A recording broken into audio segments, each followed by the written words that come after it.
இயேசுக்குள்ளான உங்கள் அனைவருக்கும் சமாதானம் உண்டாவதாக. இன்றைய தியானத்திற்காக எடுத்துக்கொள்ளப்பட்ட வேதவசனம் ஏசாயா 9:6.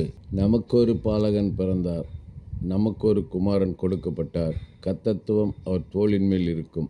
அவர் நாமம் அதிசயமானவர், ஆலோசனை கர்த்தா, வல்லமையுள்ள தேவன், நித்திய பிதா, சமாதான பிரபு எனப்படும். அல்லேலூயா.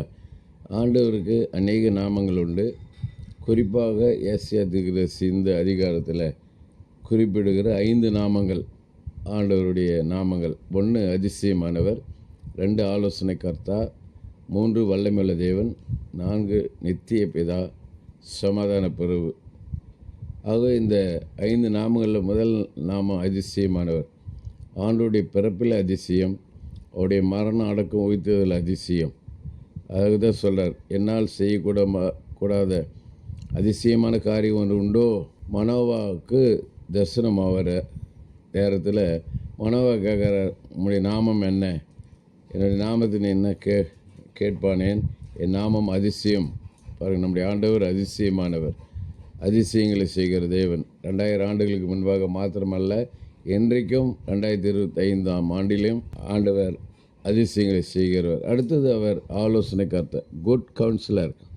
சங்கீதம் 32:8 சொல்ல, உண்மையில் என் கண்ணை வைத்தவனுக்கு ஆலோசனை சொல்லுவேன். பாருங்கள், நம்முடைய ஆண்டவர் குட் கவுன்சிலர், குட் டீச்சர் சொல்லினே போகலாம். அடுத்தது அவர் எப்படிப்பட்டவர்? வல்லமையுள்ள தேவன், ஆல்மைட்டி காட், எல்ஷடாய், எல்லாம் வல்லமை படைத்தவர்.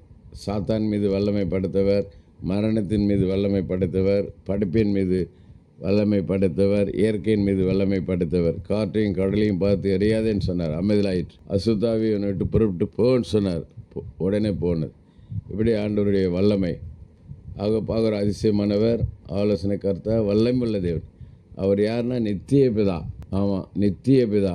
தானியேல் தீர்க்கதரிசன புஸ்தகத்தில் பார்க்குறோம், அவர் நித்திய ராஜா. அவர் ராஜ்யத்துக்கு முடிவு இல்லை, நித்தியமாக ஆளுகை செய்கிறவர், நித்திய பிதா. அடுத்தது 5வது பார்க்குறோம், அவர் யாருன்னா அவர் சமாதான பிரபு, சமாதானத்தின் தேவன், சமாதான காரணர், சமாதான பிரபு.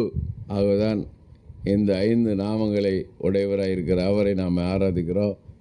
தொடர்ந்து நாமங்களுடைய மகத்துவத்தை குறித்து கிறிஸ்மஸுக்கு மாத்திரமல்ல, கேரளுக்கு மாத்திரமல்ல, ஒவ்வொரு நாளும் இந்த நாமங்களை நாம் தியானம் பண்ணி வல்லமையை நாம் அறிந்து கொண்டு ருசித்து பார்த்து மற்றவர்களுக்கு சொல்ல நாம் முற்படுவோம். கர்த்தர் நம்மை ஆசீர்வதிப்பாராக. செபிப்போம். நேசிக்கிற நல்ல தகப்பனே, இந்த நாளில் கூட உங்களுடைய நாமத்தை குறித்து நாங்கள் பார்த்தோம். அப்போ சுருக்கமாக உங்களுடைய நாமத்தினுடைய மகத்துவத்தை குறித்து பார்த்தோம். அந்த நாமத்தை எங்களுக்கு தரித்து இருக்கிறீங்க.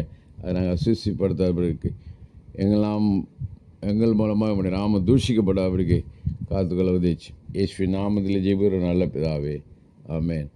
நம்முடைய கர்த்தரும் இரட்சகருமாகிய இயேசு கிறிஸ்துவின் கிருபையிலும் அவரை அறிகிற அறிவில் வளருங்கள். அவருக்கு இப்பொழுதும் என்னென்னைக்கு மகிமை உண்டாவதாக. நம்முடைய கர்த்தராகிய இயேசு கிறிஸ்துவின் கிருபை உங்கள் அனைவரோடு கூட இருப்பதாக. ஆமென், ஆமென், ஆமென்.